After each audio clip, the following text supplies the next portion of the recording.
श्री गुरु चरण सरोज रज निज मन मुकुर सुधारि। वर्णहु रघुबर विमल जस जो दायक फल चार। बोलिए सियावर रामचंद्र की जय। सिय राम मैं सब जग जानी, करऊं प्रणाम जोर जुग पानी। आइए, स्मृत मूलक धर्म और प्रेम मूलक धर्म का अंतर क्या है। स्मृत मूलक धर्म कहते हैं जो शास्त्र में, जो संविधान में लिखा है उसके अनुसार जीवन की व्यवस्था चलना, नियम और कानून इनका पालन करना। जैसे संविधान है आजकल जैसे भारत का संविधान है, वही हमारा शास्त्र है। उसके अनुसार हमें चलना है, उसी के अनुसार जीवन जीना है। लेकिन कोई भी व्यवस्था जो बनाई जाती है, उस व्यवस्था का उद्देश्य होता है व्यक्ति पर नियंत्रण करना,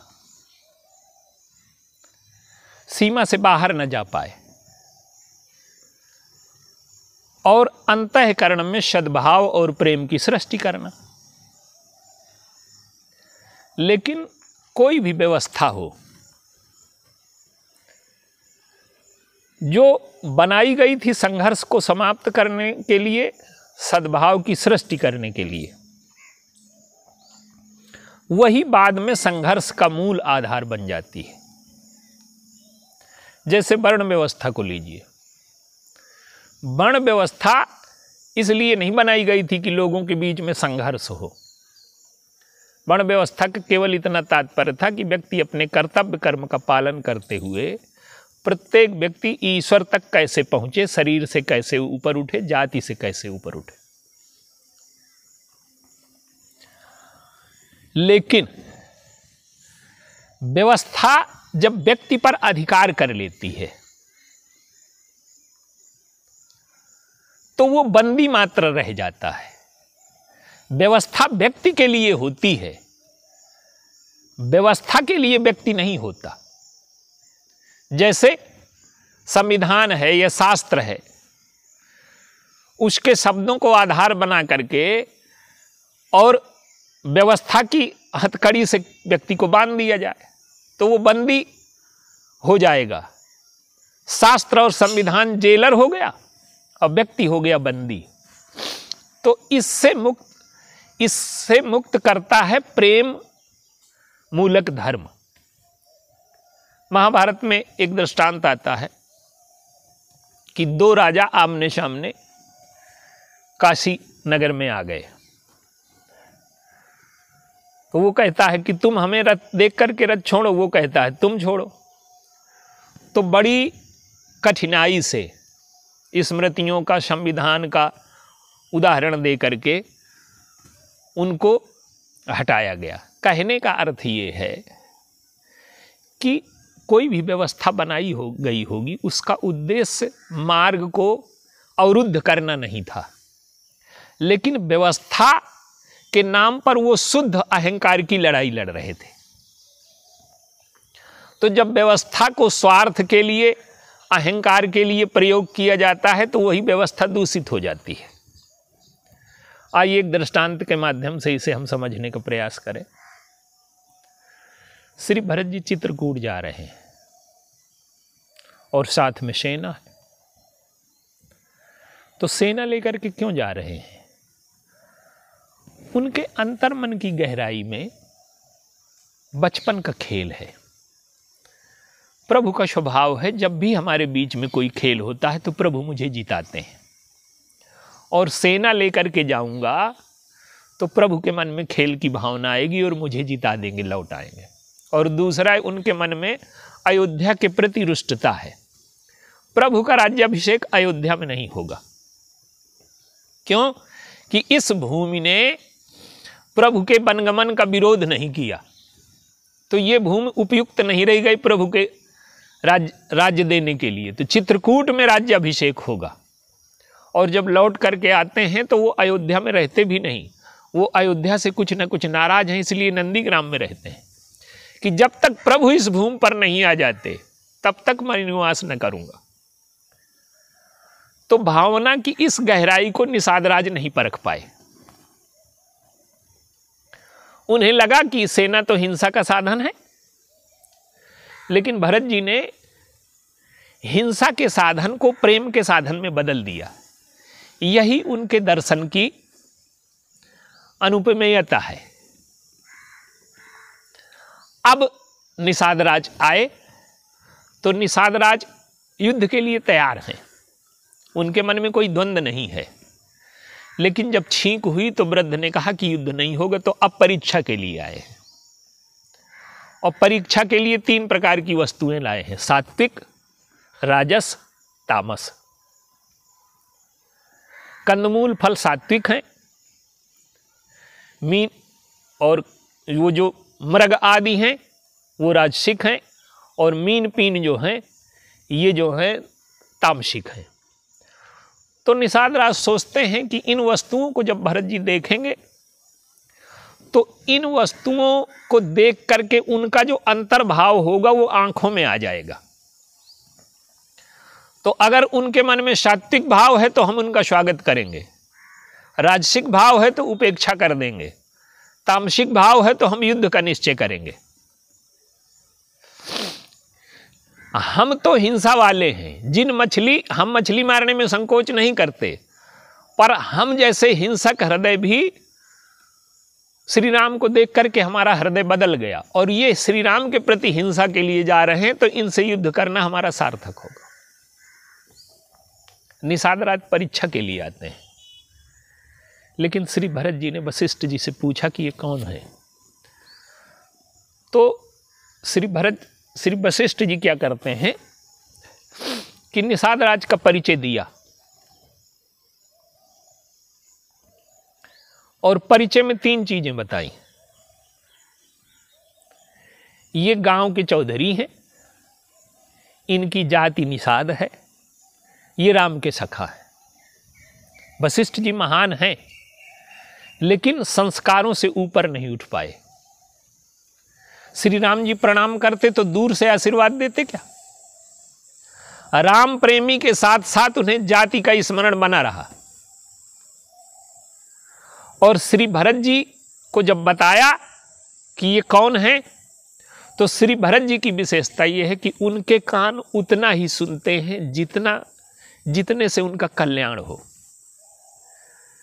नाम बताया, जाति बताई, लेकिन भरत जी को यह सुनाई नहीं दिया। क्या सुनाई दिया? राम सखा सुनि सेंदन त्यागा।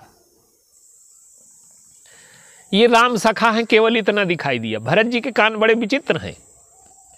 प्रयागराज में भरत जी की प्रशंसा हो रही है। प्रमुदित तीर्थ राज निवासी, बैसानख बटुग्रही उदासी, कहाँ ही परस्पर मिल दस पांचा, और भरत स्नेह सील सुचि सांचा। चारों तरफ प्रशंसा हो रही है, चारों आश्रमों के चारों वर्णों के लोग उनकी प्रशंसा कर रहे हैं और अपने आदर्श को उनमें साकार देख रहे हैं। लेकिन भरत जी के कान कितने विचित्र हैं। गोस्वामी जी कहते हैं कि सुनत राम गुण ग्राम सुहाए। प्रशंसा उनकी हो रही है, पर उन्हें सुनाई दे रहा है भगवान राम के गुण। क्या कैसे बदल करके सुनते हैं। मनुष्य को अपने कल्याण के लिए सुनना कैसे चाहिए। वो मन में ये सोचते हैं कि हे प्रभु, मुझ जैसे तुच्छ व्यक्ति की इतनी प्रशंसा आप करवा रहे हैं, तो उन्हें भगवान के गुण दिखाई दे रहे हैं। उनकी प्रशंसा, उनकी महिमा में अपने गुण नहीं दिखाई दे रहे। हमारी कोई झूठी प्रशंसा करे तो भी हमें अपने गुण दिखाई देते हैं। तो श्री भरत जी के कान बड़े विचित्र हैं। वशिष्ठ जी ने बताया कि ये हैं गांव के चौधरी जाति के निषाद। लेकिन भरत जी को क्या सुनाई दिया? राम सखा। उन्होंने रथ छोड़ दिया।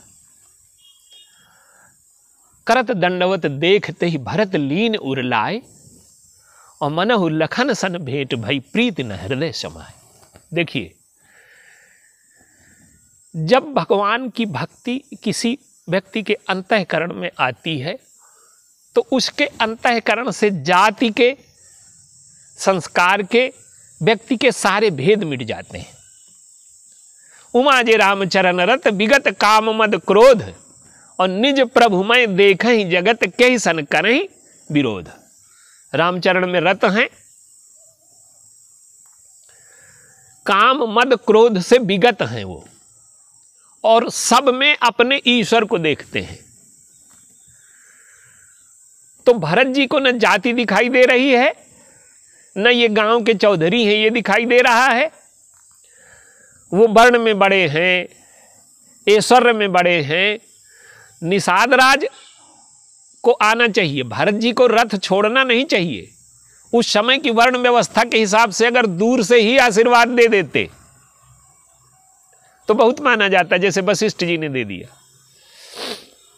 लेकिन भरत जी का जो दर्शन है वो प्रेम का दर्शन है। उनका धर्म जो है प्रेम मूल। वशिष्ठ जी स्मृति मूलक धर्म के व्याख्याकार हैं। शास्त्र जैसा आदेश देता है, लेकिन शास्त्र आदेश तो देता है, लेकिन शास्त्र के आदेश से हम अपने अहम का पोषण करते हैं। जाति का जो संघर्ष शुरू हुआ ये अहम के पोषण से शुरू हुआ। शास्त्र आदेश देता है, वो कार्य विभाजन करता है, लेकिन अहंकार त्याग का भी उपदेश देता है। लेकिन हम जाति के नाम पर अहंकार का पोषण करते हैं और सद्भाव के लिए निर्मित व्यवस्था को संघर्ष का आधार बना देते हैं। श्री भरत जी गए तो उन्हें क्या दिखाई दे रहा है निषाद राज में? करत दंडवत देखते ही भरत लीन उरलाए, और मनहु लखन सन भेंट भई। उन्हें लक्ष्मण जी दिखाई दे रहे हैं, और लक्ष्मण जी अवस्था में अवश्य छोटे हैं, पर भरत जी उनकी आराधना करते हैं। आप सुरसरी कीन प्रणामु, सुमिरे लखन सहित सिय रामु। क्यों? भरत जी से पूछा जाए कि लक्ष्मण जी अवस्था में छोटे हैं तो आप पूजा क्यों करते हो? तो वो कहते हैं कि लक्ष्मण जैसा भाई आज तक हुआ ही नहीं। लालन जोग लखन लगु लोने, भे न भाई अस अहाई न होने। पुरजन प्रिय पितु मात दुलारे, से रघुबीर ही प्राण पियारे। ते बन विपत साहि सब भांति, निधरे कोटि कुल से ही छाते। तो संस्कार की दूरी पार करते हुए निषाद राज को उन्होंने गले से लगाया, और जब गले से लगाया तो निषाद राज के अंतःकरण में जो लघुता है, जो दैन्य है, जो पहले समाज ने जाति के नाम पर उन पर लाद दिया है, क्या कि समाज जो है उनको किस स्तर पर मानता है? जा सुछाह छुई ले सींचा, लोक वेद सब भांति नीचा। लोक और वेद से सभी प्रकार से ये निम्न है, और इनकी छाए छो जाए तो स्नान करना चाहिए। देखिए वेद का जो अंतिम लक्ष्य है वो क्या है? भगवान कृष्ण गीता में कहते हैं कि सारे वेदों का अंतिम लक्ष्य मैं हूँ, मुझे जानना, ईश्वर को जानना। और जो ईश्वर को जान लेता है, लेकिन वेद में कर्मकांड के इसके भी मंत्र हैं। तो जो स्मृति मूलक धर्म है, अगर उसमें प्रेम शामिल न किया जाए तो वो विभाजन, स्वार्थ और अहंकार को आधार बना लेता है। भरत श्री वशिष्ठ जी जिस संस्कार को नहीं पार कर पाते, भरत जी पार कर लेते हैं, और निषाद राज से पूछते हैं कि आपको कैसा लगा? तो निषाद राज कहते हैं, कपटी कायर कुमति कुजाति, लोक वेद बाहिर सब भांति। और राम कीन आपन जब ही थे, और भयं भुवन भूषण तब ही थे। मैं तो सारे संसार का आभूषण हो गया। मैं पहले कपटी था, कायर था, कुमति था, कुजाति था। लोक और वेद दोनों ने मुझे बहिष्कृत कर दिया था, लेकिन राम के अपनाने से मैं भुवन का आभूषण हो गया, संसार में पूज्य हो गया। श्री भरत जी कहते हैं कैसे पूज्य हो गए? निषाद राज कहते हैं कि आप देखो राम की महिमा, मुझे देख करके आज अयोध्या का सम्राट रथ छोड़ देता है। मेरी महिमा ये राम प्रेम की महिमा है। तो जब तक हम धर्म के साथ, संविधान के साथ प्रेम को शामिल नहीं करते, अपने जीवन के अहंकार को, स्वार्थ को मिटाते नहीं हैं। और लोकतंत्र में उसको दिखाई दे रहा है, आज दिखाई दे रहा है हम लोगों को। जो लोकतंत्र सामाजिक सौहार्द के लिए बनाया गया था, वही संघर्ष का आधार बनाया जा रहा है। छोटी छोटी पार्टियां जाति के नाम पर, क्षेत्र के नाम पर, भाषा के नाम पर संघर्ष को बढ़ावा दे रही हैं। तो ये संघर्ष संविधान के नाम पर, स्मृति के नाम पर, ये तभी मिटेगा जब अंतःकरण में सद्भाव और प्रेम की सृष्टि हो। और सद्भाव और प्रेम की सृष्टि होगी तो धर्म का पालन होता रहेगा, संघर्ष मिट जाएगा। ये दर्शन श्री भरत जी का है। और निषाद राज को नीचे से उठा करके इतना ऊपर बना दिया कि वो जगत पूज्य हो गए। बोलिए सियावर।